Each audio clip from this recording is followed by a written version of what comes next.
You were born on a dirt floor, already owned by another man. Your body, your labor, even your children not yet born. All of it belongs to the Lord on the hill. On parchment, you are worth less than his ox. And under these floorboards, your grandfather hid a torn piece of a map and swore the other 11 pieces lead to something worth more than a crown. Tonight, you start climbing. This is your life at every rank of a medieval kingdom. 12 ranks, 12 pieces, 12 prices. Rank 1, Serf. You are 7 years old. You wake on a dirt floor an hour before the sun, because the bell says so. The smoke from the hearth never really leaves this room. It lives in the thatch, in your blanket, in your lungs. Everything you can see belongs to someone else.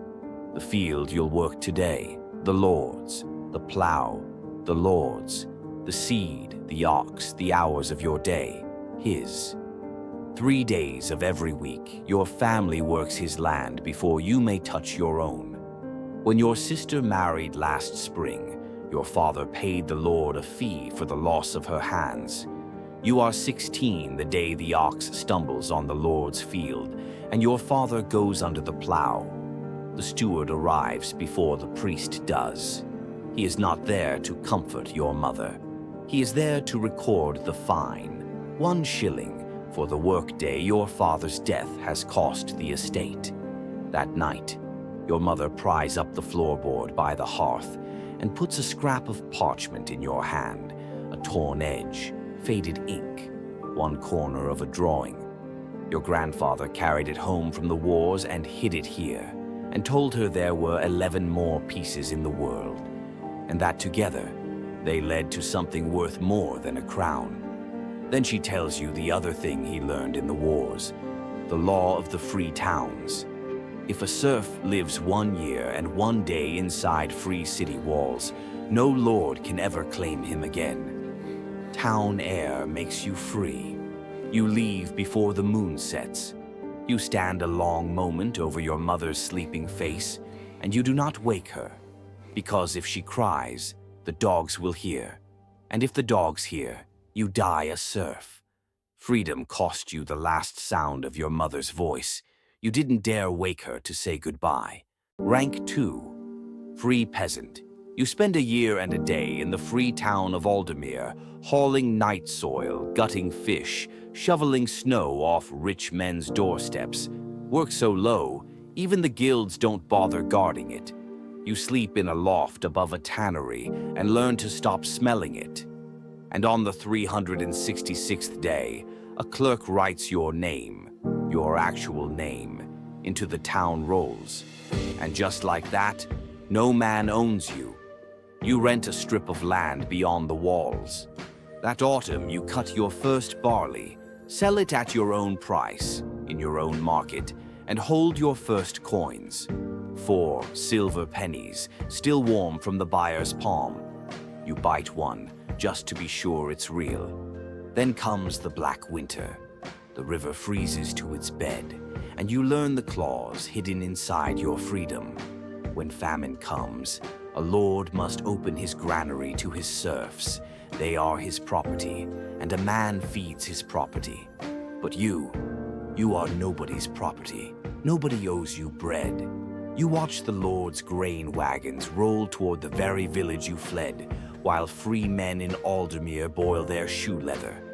You dig 4 graves that winter for neighbors whose freedom starved them. In the thaw, a peddler comes through selling wonders, saints' knuckle bones, dragon teeth. And there, between the fakes, a scrap of parchment with a torn edge you would know anywhere. He wants real payment.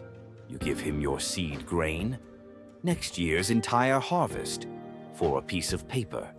Standing in your empty barn, you understand something. Land feeds you at the weather's mercy. A craft feeds you anywhere. You learned what it means to belong to no one. When the frost came, no one owed you bread. Rank 3, Apprentice. You are 19, 6 years older than every other boy in the workshop. You sign 7 years of your life to Master Osric, a cartographer with ink-stained fingers and no patience. Why a map maker? Because of what's sewn inside your shirt. 2 torn pieces you cannot read. You will learn to read them. By day, you grind pigments, stretch vellum, rule lines until your eyes swim. You sleep under the workbench. The younger apprentices mock the peasant who holds a pen like a hoe, until year 3, when your compass rose comes out cleaner than theirs. By night, you copy discarded charts by rushlight, teaching yourself the master's own hand. There is a girl at the grain market, Ada. She saves you the unbruised apples, and she says she'll wait. In your 5th year, a fire takes the east wing of the shop, and with it, a commission sea chart for the merchant adventurers. Due in 10 days. Unrepeatable, except that you had copied it. At night, against every rule, you confess, and then you redraw the entire chart from memory in 6 days. Master Osric watches you set the final sounding in silence. Then he goes to his strongbox and returns with something wrapped in oilcloth. A torn scrap of parchment he bought decades ago from a soldier's widow, kept as a curiosity. You collect impossible things, he says. So does this. Piece 3. When your papers are finally signed and your 7 years are done, you walk to the grain market. Ada's stall belongs to her husband now, a cooper, 2 children. The trade took 7 years of your youth. She only waited 3. Rank 4, Guildmaster. You are 26. Your masterpiece, the one work that decides whether you rise or stay a hired hand forever, is a map of the whole province. Every road, ford, mill, and toll bridge. 4 months of your life on a single sheet of vellum. 2 nights before the judging, someone empties an inkhorn across it. Everyone knows it was Wilhelm's son, Wilhelm, who bought his boy's mastership and doesn't need a peasant setting standards. Nothing can be proved. And the guild does not delay judgments for peasants' accidents. So, you don't sleep. 3 nights. You redraw a 4-month map in 3 nights. From memory, your lines steady while your hands shake between strokes. When the wardens unroll it, the hall goes quiet. 12 masters vote, 12 eyes. They put the silver ring of the guild on your finger, and then the clerk explains what that ring is worth without a workshop. Nothing. Premises inside the walls pass by inheritance or by marriage, and there is a workshop standing empty. Old Master Gerlach died at Michaelmas, leaving presses, stone, prime frontage on Map Lane, and a widow. Margaret, 15 years your senior, sharp as a graver, who has buried 2 husbands and knows exactly what she is worth. The guild's custom is older than the guild's charter. Marry the widow, keep the shop. She looks you over like a consignment of vellum and says, "You'll do." The wedding is on a Tuesday. It rains. Weeks later, cataloging Gerlach's assets in the guild archive, you find a drawer of confiscated forgeries, and among them, a torn scrap seized off a peddler years ago. Piece 4. You sign it out as scrap vellum. The master's ring came with a wedding ring. You married a dead man's widow and called it a career. Rank 5. Merchant. You are 29 and you have discovered something obscene. The map you sell for 2 florins guides cargo worth 2,000. The war in the south has closed the Falcon Pass. Pepper, silk, and alum are rotting in warehouses on one side. On the other, buyers will pay anything. Every great house calls the route suicide. But you have spent 3 years drawing that country.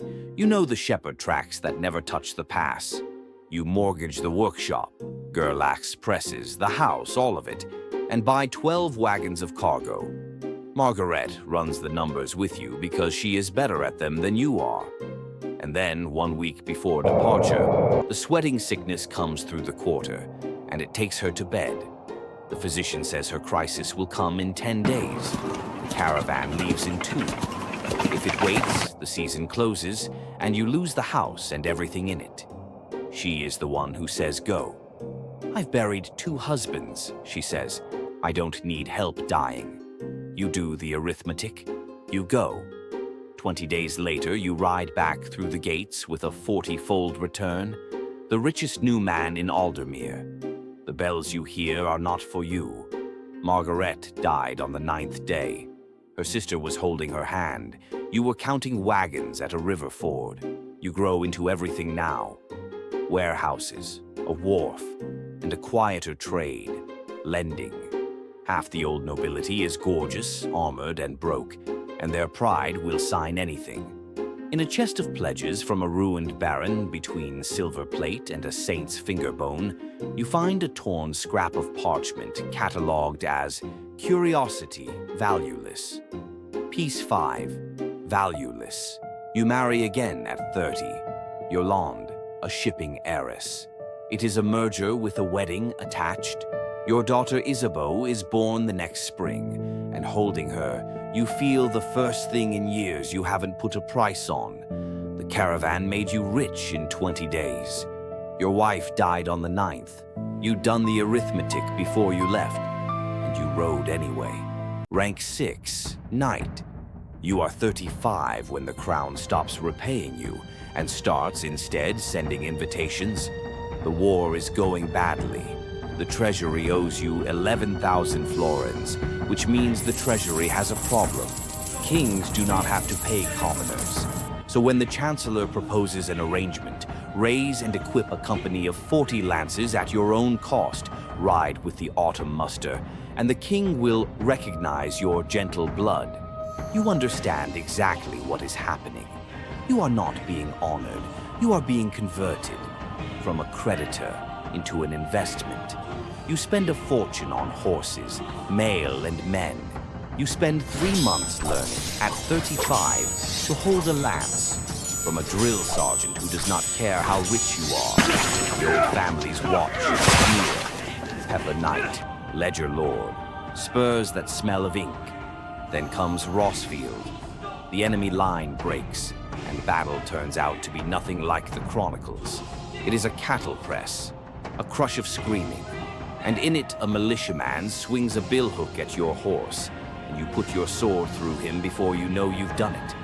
He goes down in the mud, and dying he grabs your stirrup, and you look at his hands, plow hands, rope scarred, frost split, nails black with field dirt. Your hands 20 years ago. Somebody's serf marched here under somebody's banner. They knight you on the field, a sword tap on each shoulder, mud still on your face. That night in the sack of the enemy camp, your sergeant brings you a dead officer's dispatch case. Loot, your share by right. Inside, among the letters, a torn scrap of parchment. Piece 6. The letters say the officer's father fought in the Northern Wars, your grandfather's wars. The pieces are starting to answer. They gilded your spurs for the charge. You paid for them with a farm boy in the mud. A boy with your hands and your face 20 years ago. Rank 7, Baron. You are 37, and the crown has found the cheapest possible way to pay its debts. Land it can't defend. The barony of Thornmere sits on the border. 60 hides of scorched fields, a cracked keep, and villages the war chewed through twice. The patent is beautiful. The estate is a ruin. So you do what nobody expects a baron to do. You show up. You reroute the mill race. You buy oxen. You cut rents for any family that rebuilds. Within 3 years, Thornmere feeds itself, and men are drifting in from worse lordships. Your son, Colin, is born the year the mill turns again. And here is the line in the patent you signed without letting yourself read it. The serfs of Thornmere are yours now. Their labor, their marriage fees, their children. In the 4th spring, a boy runs, 15 years old, quick, gone for the free towns before the frost is off the fields. Exactly the road, exactly the season. Your steward brings the ledger already open. Flight of a bondsman. The fine falls on the family. 1 shilling, Sir Aldous of the neighboring march is at your table that day watching. Your steward is watching. The whole hall is watching whether the Pepper Baron keeps the law of the land. And you think, wave it, and every quick 15-year-old in the barony runs by Autumn. And Thornmere dies. You sign. His mother pays. That same summer, masons repointing the old keep break into a hollow behind a hearthstone. A soldier's cache, a bone die, a medal of St. Christopher, and a torn scrap of parchment. Piece 7. The garrison rolls confirm what your skin already knew. Your grandfather stood watch on this wall. He hid his pieces along a soldier's road, and without knowing it, you have been walking it your whole life. The runaway got away. His mother paid your fine. You didn't break the system. You inherited it.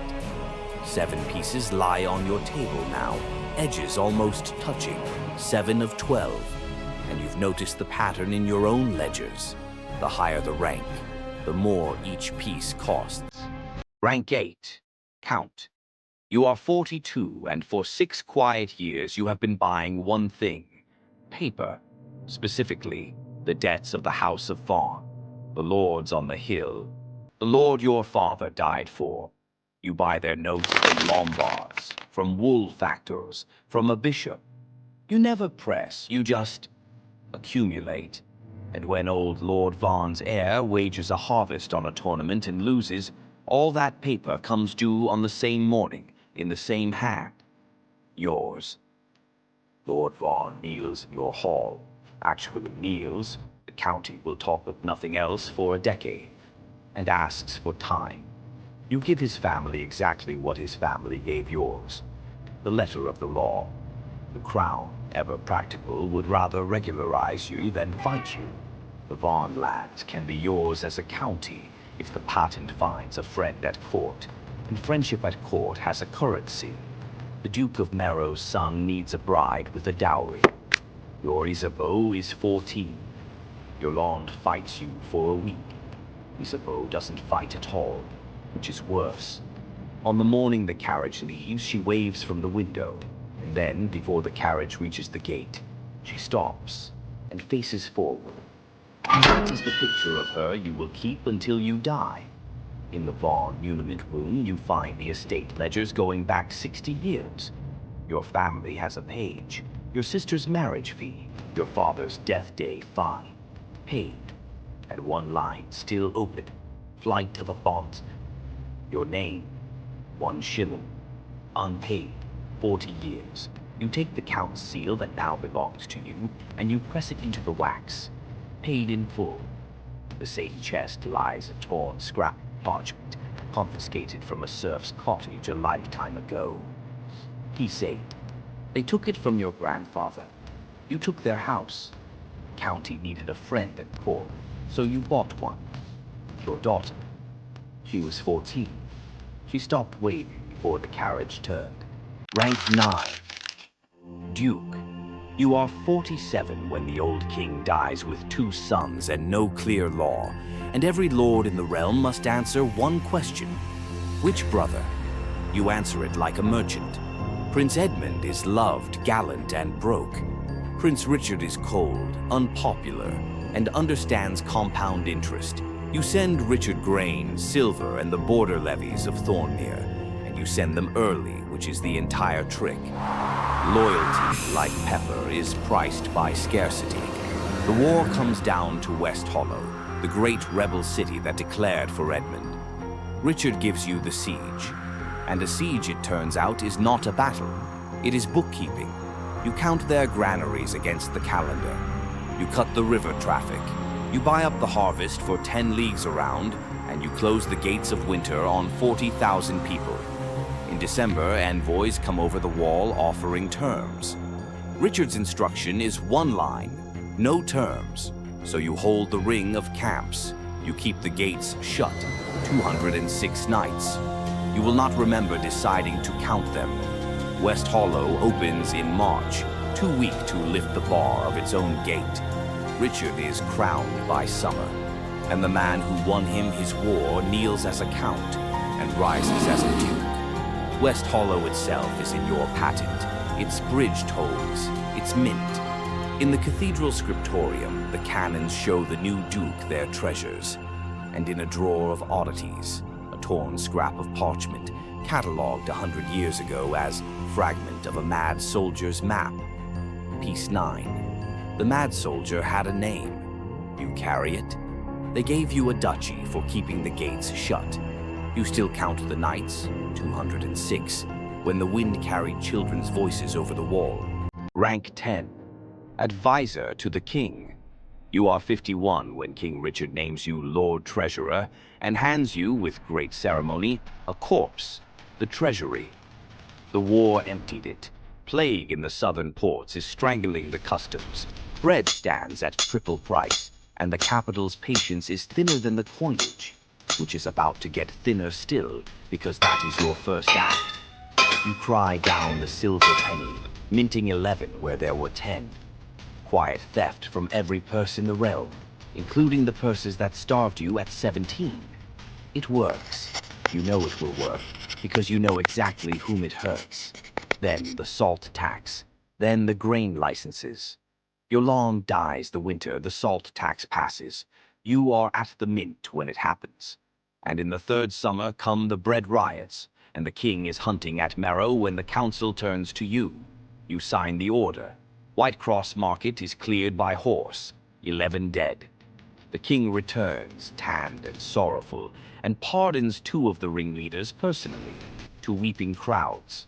That evening he explains the arrangement, kindly, the way you'd explain interest to a child. The people must have someone to hate, and a king must be loved. That is the office, that is why it pays. And so that the office rests easy, his phrase, your son Colin will come to court as a royal ward, an honor, a hostage. Everyone at that table knows the word no one says. The archives are yours now too. And in the section politely labeled Seditious Curiosities, you find Piece 10, confiscated at a border inspection 30 years ago. Late that night, alone with 10 pieces and a strong lamp, you finally break your grandfather's margins. The tiny ticks aren't decoration. They're a soldier's cipher. And the pieces are not some treasure map out of legend. They are a survey of this kingdom, drawn in an army hand, with one single mark. And the mark sits in the torn gap where the last 2 pieces should be. 10 of 12. The answer is 2 pieces away. The people needed someone to hate, and a king needs to be loved. That was the deal. Your name is a curse in 3 provinces, and your son sleeps in the palace, a guest who is not allowed to leave. Rank 11. King. You are 55 when King Richard takes a fever after a wet boar hunt at Marrow. The court physician is 3 days away, attending the birth of your first grandchild. 2 other physicians offer their services. You choose which one rides. Richard dies on the 5th night. You will wonder about that choice for the rest of your life. Because here is the truth you will never say aloud. You do not know. You genuinely do not know what you hoped for when you chose. He leaves no son. 3 cousins with equal claims, and a realm 1 bad week from civil war. The Council of Peers sits for 9 days, and the peers discover what you have known for a decade. There is no great house in this kingdom that is not somewhere in your ledgers. The Duke of Marrow owes you. The church owes you. 2 of the 3 claimants owe you. A crown, it turns out, can be foreclosed like anything else. On the 9th day, they choose the only candidate whose victory calls in no debts, yet. The Archbishop requires persuading. Anointing a pepper lord sits badly with him. His price is liberties confirmed for the church, and certain loans remitted. And he sweetens his surrender strangely. From the cathedral treasury, he presents a relic of the Northern Wars, fitting for a soldier's heir. A torn scrap of parchment under crystal. Piece 11. The church has held it for 50 years, and the Archbishop, damn him, has clearly read the margins too. The chrism runs cold on your forehead, the forehead of a boy who slept on a dirt floor, and 40 peers kneel, and every single one of them is doing arithmetic. In your first year, they try poison at the Candlemas feast. Your taster, a cheerful man named Piers, does not see spring. After that, tasters for the tasters, a new lock on your own door, and the realization that the last person you simply trusted is a woman 30 years dead who once told you to go with the caravan.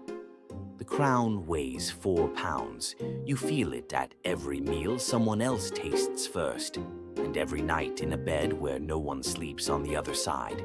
Rank 12. Emperor. You are 59, and the Empire, that rusted crown over 40 quarrelsome realms, needs a new head. The title is elected, and the 7 electors are proud, ancient, and drowning. 2 are at war with each other on money borrowed from you. One's cathedral roof, another's mercenaries, a third's daughter's dowry, your ledgers, all of it. So you do the thing chroniclers will be scandalized by for 300 years. You buy the Empire, openly, in the modern fashion. Election gifts, debts forgiven, a bridge here, a bishopric there. It costs the worth of a small kingdom, and you pay it the way you once paid 4 silver pennies for barley. Exact, unsentimental, on delivery. At the coronation in the old basilica, they gird you with a 1,000-year sword and read your titles for a quarter of an hour. And among the gifts of state, the master of the reliquary presents a curiosity from the age of the Northern Wars, restored to that age's greatest son. A torn scrap of parchment, pressed under crystal like a saint's bone. Piece 12. That night, you dismiss everyone. An emperor can do that. It may be the whole of what an emperor can do. And on the great table, by candlelight, 2 old hands assemble 12 torn pieces, edge to edge to edge. 60 years, 11 ranks, 4 names on gravestones, until the survey lies whole and the soldier's cipher resolves. The mark is not on a mountain. It is not under a cathedral. The mark is a village on the old Varn lands. 1 hut, yours. You travel with 2 servants and no banners. An old man in plain wool, riding across his own crown lands, unrecognized. The hut is 40 years gone, nettles and a sunken hearthstone. You send the servants back to the horses, and the emperor kneels in the dirt he was born on, and digs with his hands. 1 hand's depth below where the floorboard hinged, piece 1. A soldier's tin box, sealed with rust. Inside, wrapped in oiled wool, 60 silver pennies. Your grandfather's entire pay for 6 years of war. A serf may not own silver, so he buried it beneath his family, and marched back for one final campaign, and the map he tore into 12 was a soldier's insurance. No thief could ever read the one mark that mattered. 60 pennies. In his day, the manumission price of one family, freedom, purchased, waiting. He never came home, and a 7-year-old boy slept 60 years of nights on his own freedom. 1 hand's depth away. You count the coins twice. The way you have counted everything. 60 silver coins, once the exact price of a family's freedom. Today, void metal. You devalued them yourself by your own decree. You are the most powerful man alive, and the one thing your empire cannot buy was under the floorboards all along. You put the box back into the earth and fill the hole, and stand there while it rains. An emperor no one recognizes. And that night, the only living man who knows where the map led feeds all 12 pieces to a brazier and watches 60 years burn like ordinary paper. 12 ranks, 12 pieces, 12 prices. If you had found the map, would you have climbed or would you have dug? Tell me in the comments. And subscribe, because the next map is already torn.